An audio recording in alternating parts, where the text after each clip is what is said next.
Hi, I'm Dave Kerzner, and I'm very pleased to be back on Morow.com.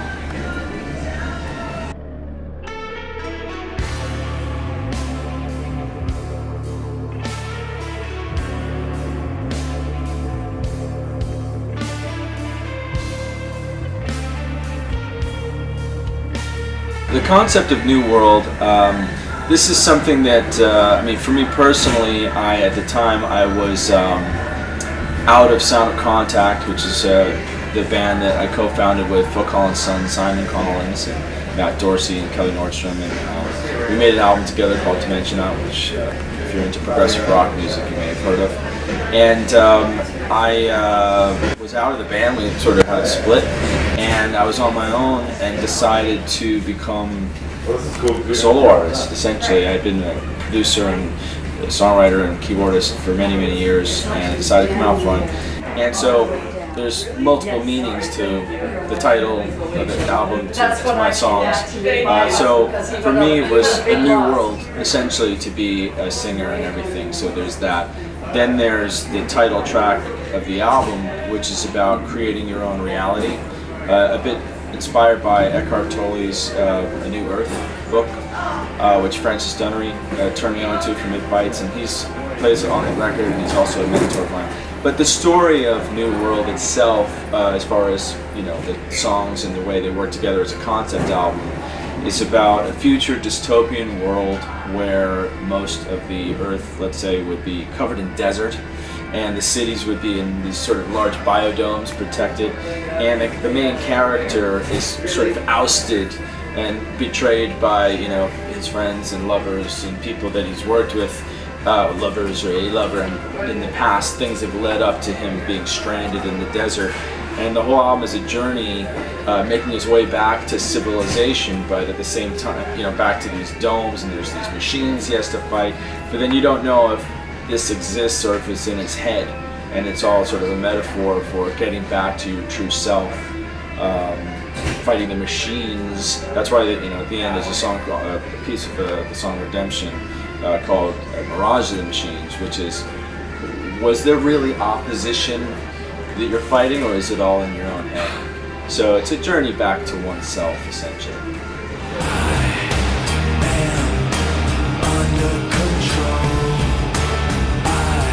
Well, I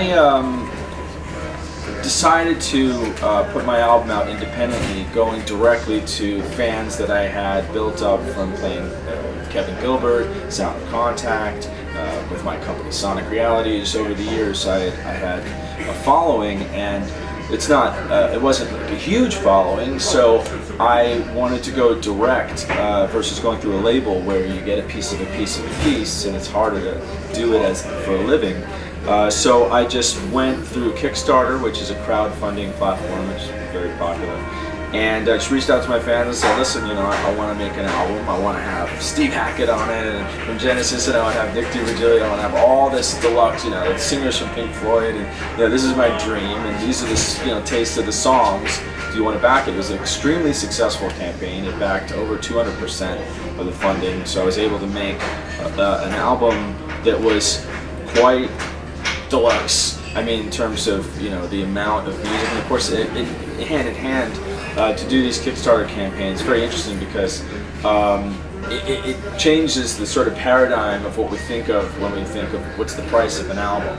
It used to be more money, and then it dwindled down to iTunes, $10 or whatever that is in France or anywhere else, and then and people just thought, okay, it doesn't include liner notes, it's not physical anymore, it's just a download, maybe I just want one song. That's a large amount of people, but in the progressive rock world, it's quite different. We still appreciate having a physical CD, the liner notes, booklets, pictures, lyrics, sometimes vinyl. I get a lot of requests for vinyl, which I'm going to be doing this year. And so, and deluxe editions with extra songs. So what I did is I made a deluxe edition, so there would be a higher priced item that they could pay for to help fund the project.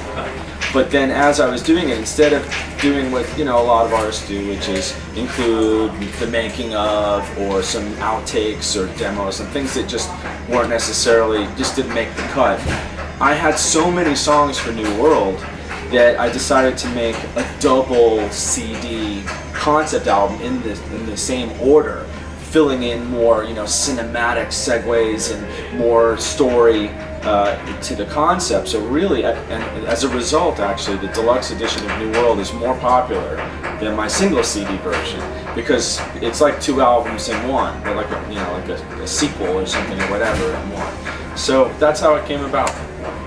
But was it intended from the start to be a double cinematic CD?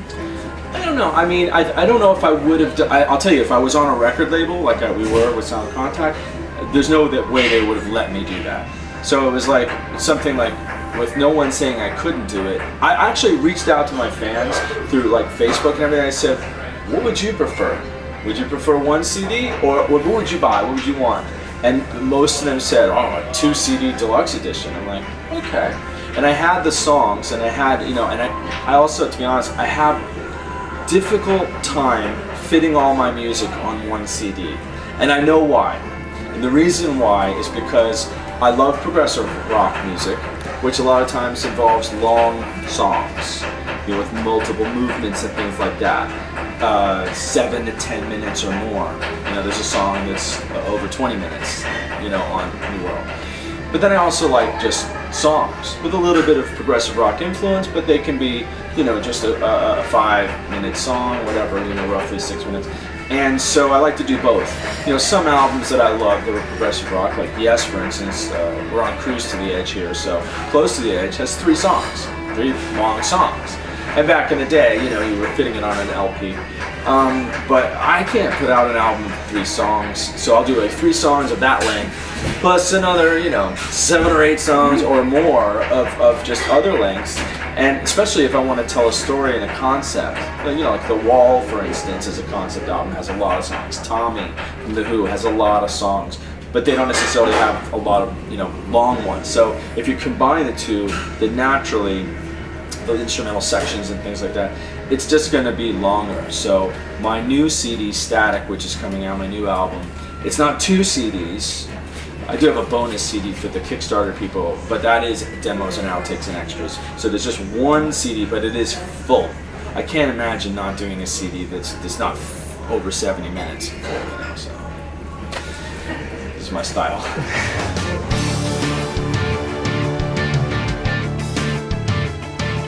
Like George Lucas going back to Star Wars? Yeah. I have to say, I worked really hard on it. And I went through a lot of changes while making the CD. So like, I engineered a lot of it, and I had tried to have someone else engineer it for me, and then I ended up redoing his work. And and I was lucky to have Tom Lord-Alge, who's a renowned mixing engineer, mix Stranded with me. And so but there's only like a couple things. There's always gonna be something. Like I would have liked to have, I just didn't have the budget, but have like an orchestra, for instance, play on certain songs where I used keyboards, which are fine. But I'm like, if I really had the budget, I'd have an orchestra do this and that. But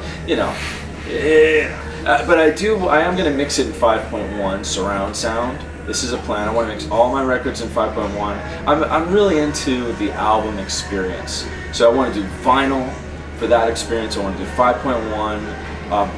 I'd like to do visuals. I've done a lot of visuals, almost like a music video for every song on New World. It's just that I have to like figure out a way to like do all of them, or I don't know. But I have that as well. Probably will come after my album Static. But it's just something that I believe that like if you make a rich progressive rock album that is bringing back some of the qualities of albums, concept albums from Pink Floyd or Genesis, that style, that and they've done it of course, but it doesn't only have to be these big bands doing box sets and all these surround sound versions. I think in the future, personally, I would like to see every artist that does albums that are like album music with rich stories to offer it in ways like that modern and vintage technology can offer. Vintage with vinyl, but modern with surround sound, because to be immersed in the music is a whole other experience.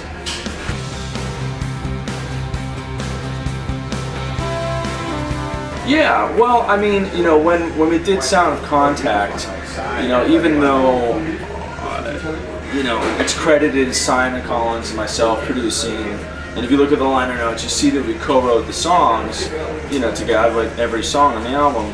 I think a lot of people didn't necessarily know how much of a role I had in like lyric writing or, you know, the music writing and everything, and it's keyboard heavy, but I'm not just a keyboardist. I'm more of a, in fact, I would say my strengths are more in songwriting and producing than necessarily, you know, whipping, you know, I mean, like this Jordan Rudess is like, yeah, okay, that's an amazing keyboard player who can do anything.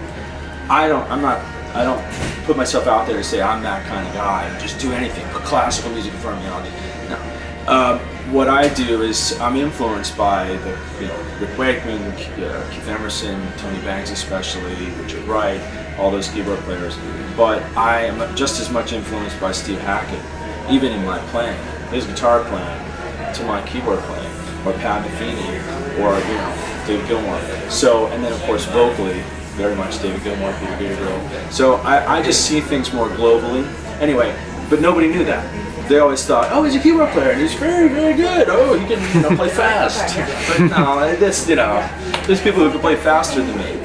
But my unique offering is really just my style and the way that I blend my influences in a way that is acceptable as credible original music, even though you can tell that it reminds you of Genesis or Pink Floyd, or the, you know, you can tell. Like, I don't try to hide it, but I make a new statement and I weave it together. It's like ingredients for a meal.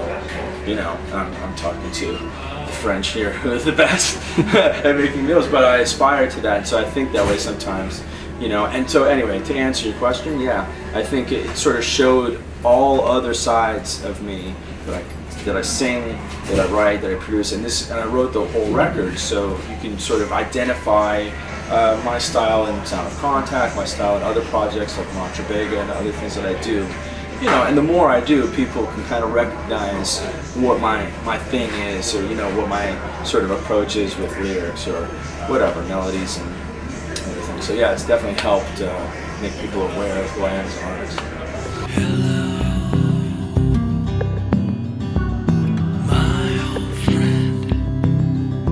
I mean, sure, it is an addiction.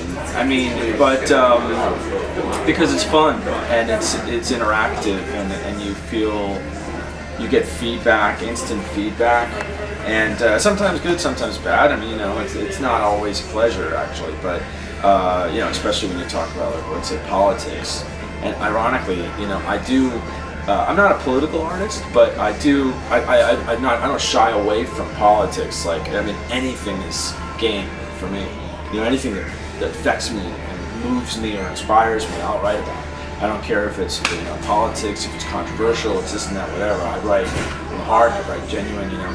And some people, like, who don't agree with me, you know, can sort of be rude and say, you know, especially if I start talking about it on Facebook, like, you know, if I say, this is what I think, you know, and they say, well, you know, I want my artists to think like me in this box or whatever, and so if you're not going to do that, I'm like, well, and so, you know, and I've talked to other artists too, you know, and we sort of find this a little bit challenging. It's like, how much of your true self and your opinions you're going to share in just words on social media versus let it come out through the poetry and the lyrics, and people can interpret it how they want. So I've kind of decided to, I mean, you know, even though it's not, it's my own choice, even though some of my fans or friends, so-called friends, you know, try to say what to say, what not to say, this and that. It's like, well, I like to speak from my mind, say whatever I want. But I'm okay to do more of that through the music and let people, like, read into it how they want. You know, is this song about Donald Trump? I'm like, well, I don't say Donald Trump in the song. You know, there's only so many things that rhyme with Trump or Ronald. But no, I mean, you know, so you can make it about him. If it's about, let's say, a narcissist in general, it could be about Kanye West. It could be about, you know, many other, you know, Charlie Sheen, or, you know, extreme, you know, people with narcissistic personality disorder. But to me, I'm interested in psychology. So when I see that, or I see it in sociology, like, let's say if I see it in an artist who's being celebrated and they act really weird, I'm like, that's interesting, as a writer. And or if it's a president and I see the way, I just watch the way everyone reacts and see what he says, and, it just gives me ideas. And so that's what I think about, it's what I write about a lot of times, But, I write about love, I write about heartbreak, I write about, everything, the whole range. And I share some of that on social media because I want to be real, very down to earth. I'm not one of those artists who, probably the old school, I guess, which is like aloof and inaccessible, and talk to my manager, or not available, or just post something and it doesn't respond. I'll respond. I'm real. I'll be like, so, here's this thing, and they go, well, really, why do you think that? It's like, hey, man. And I'm not the only one. I think it's sort of a new generation of people that embrace social media and want to be in touch with the people that listen to their music, and just kind of like, it's a paradigm shift. It's where things are going. And as a result, I have, let's say maybe a tighter group of, a smaller group of people than, let's say, Genesis, or, any of these bands that have been around and forever and have, millions of fans. But the fans that I have that stick with me are very loyal. They really love the music. They really get into it and appreciate being able to just, hang out with the artist either in person or on the boat. If not just me, by the way. My whole band is this way. They're all very friendly and very down to earth, and like to interact with people that listen to music.